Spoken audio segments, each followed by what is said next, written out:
Será que a homeopatia tem um papel no tratamento do hipotireoidismo, levando em consideração que o hipotireoidismo é a situação endócrina talvez mais prevalente que a gente tem no dia a dia? Grande parte das pessoas não tem um diagnóstico muito claro de hipotireoidismo, mas sofrem as consequências do hipotireoidismo. Será que a homeopatia pode ajudar nesses casos? Se você quiser saber mais sobre esse assunto, fique no vídeo até o final, já dê o seu like aqui no joinha e compartilhe esse vídeo, para que o YouTube entenda que esse é um conteúdo relevante para a saúde das pessoas.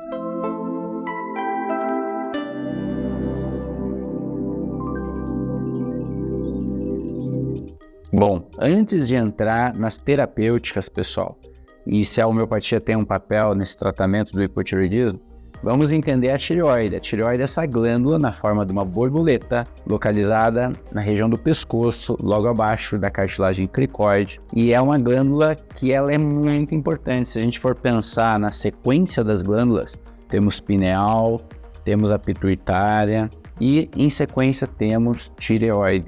E a gente sabe que a tireoide produz dois grandes hormônios, que é a tiroxina e a triiodotironina, respectivamente T4 e T3, e o T3 tem uma atividade biológica muito poderosa de termogênese, ou seja, nada no nosso corpo funciona sem ter o calor necessário, sem ter a termogênese necessária, nenhum processo digestivo, nenhum processo circulatório. Se nós estamos frios a um extremo, a gente morre, não é mesmo?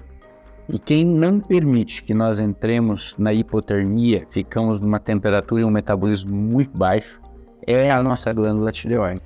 E essa glândula tireoide, ela é muito sensível a diversas agressões, tanto internas, endógenas do corpo, quanto externas e exógenas, como eu venho falando já aqui em outros vídeos do canal. A tireoide, ela é muito sensível às intoxicações.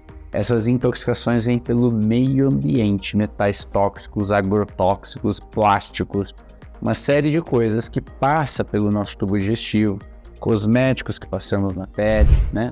Tudo isso entra na nossa corrente sanguínea e muitas vezes desencadeiam processos de disfunção tireoidiana que são mal diagnosticados muitas vezes pela abordagem clássica da medicina. A gente não pode hoje fazer um diagnóstico de hipotireoidismo só se baseando no TSH, como a maior parte dos médicos ainda faz. Esse é um conhecimento que já está superado. Nós sabemos que a pessoa pode ter um TSH aparentemente normal. No entanto, a conversão de T4 em T3 na periferia do nosso corpo pode ser prejudicada, porque essas enzimas seleniodinases são selênio dependentes, ou seja, precisaremos ter selênio em quantidade adequada para que elas possam fazer essa transformação do T4 em T3. Ou seja, às vezes o teu TSH está normal e você tem hipotireoidismo clínico. Você tem queda de cabelo, você tem cansaço pela manhã e ao longo do dia, você tem perda de memória, o seu intestino vai lento, a gente percebe que a digestão é lenta, a gente nota que a pele fica seca, que as unhas ficam fracas e assim por diante. A gente poderia trazer, que você tem tendência a aumentar o peso, né? Poderia trazer uma imensidão de sintomas. Por quê? Porque esses hormônios tireoidianos, eles são centrais na saúde humana. Eles são como se fosse a vela de ignição que tem lá no nosso carro. As nossas células, as nossas mitocôndrias dependem de T3, dependem dessa vela de ignição para que elas possam funcionar, para que o ATP seja sintetizado, adenosina trifosfato, para que seja liberada energia para as atividades e gere calor no organismo. Ou seja, é muito importante a tireoide. E aí, o hipotireoidismo é a situação clínica mais prevalente e ela afeta muitas pessoas que nem sabem que tem, e é muito mais prevalente que o hipertireoidismo, por exemplo, que é quando você tem um quadro de muita produção de T4 e T3 no organismo. Falando de hipotireoidismo, antes de falar da homeopatia no tratamento, a gente sabe que o hipotireoidismo, a gente poderia, em grosso modo, dividir em duas grandes formas de ter o hipotireoidismo, né? De causas maiores para ter o hipotireoidismo. Uma delas é a carência de micronutrientes, ou absorção deficiente pela digestão de micronutrientes essenciais para a síntese desses hormônios tireoidianos. eu estou falando aqui de iodo, eu estou falando aqui de selênio, de ferro, de zinco, né? E por aí vai. A gente tem magnésio, tem vários micronutrientes que entram no metabolismo e na síntese dos hormônios tireoidianos pela tireoide. E se a gente tem deficiência em algum deles, e não é tão incomum assim termos, nós já vamos prejudicar a síntese ótima desses hormônios. Muitas vezes o nosso TSH, o hormônio tireoestimulante, começa a aumentar 2, 3, 4, 5, por aí vai. E passamos a apresentar um monte de sintomas. Então, deficiência nutricional é uma causa. A outra causa, que é muito importante, é o estresse. O estresse, a pessoa que está sob estresse, ela prejudica a liberação do TRH, né, que é o hormônio liberador de tireotrofina, do TSH, que é o hormônio tireoestimulante, para vir aqui dar essa informação para a tireoide. Se a pessoa está sob estresse, ela prejudica essa comunicação entre o hipotálamo, a adenohipófise e a tireoide, esse eixo hormonal que está perfeito lá. Então, se você tem estresse, você vai aumentar a produção de prolactina, a prolactina vai interferir na produção da tireoide e assim vai. Então, o que acontece? Precisamos também pensar no estresse como uma grande causa do hipotireoidismo. Mas uma terceira que é muito comum hoje em dia, no consultório, infelizmente, é a doença de Hashimoto, ou também tireoidite de Hashimoto, tá? Ou mal de Hashimoto, que é basicamente um processo autoimune de geração de anticorpos, antitireoglobulina, antitireoperoxidase, que são desencadeados a partir de uma alimentação rica em glúten, em farináceos, em leite, em agrotóxicos, em contaminações do ambiente, que passam pelo nosso intestino e que provocam liberação de citocinas inflamatórias em todo o nosso corpo, sintetizando mais esses anticorpos contra a tireoide, já que a proteína do glúten ela é muito parecida estruturalmente com algumas partes da tireoide. E no momento em que o nosso corpo não consegue degradar essa proteína, ele entende que isso é um elemento nocivo, gera anticorpo. Esse anticorpo, por entender que essa parte da proteína do trigo, do glúten, é muito semelhante à tireoide, vai lá na tireoide e ataca a tireoide e passa a fazer uma inflamação da tireoide. E a síntese hormonal do T4 e do T3 passa a ficar prejudicada. Ou seja, a doença de Hashimoto é uma doença autoimune que tem a ver com alimentação, com estresse, com o intestino inflamado e que precisa ser tomada uma série de medidas para ser controlada. E qual é o papel, então, da homeopatia? Lembrando que a homeopatia ela vai tratar gerando no organismo uma informação semelhante à enfermidade. Então, para que eu possa prescrever a homeopatia de uma forma individual, de uma forma personalizada para cada pessoa, não existe um remédio único para tratar o hipotireoidismo. Cada pessoa, de acordo com características de seus sintomas, características específicas, nós vamos pegar esses sintomas e ver qual medicamento homeopático combina mais com aquela totalidade sintomática que a pessoa está manifestando.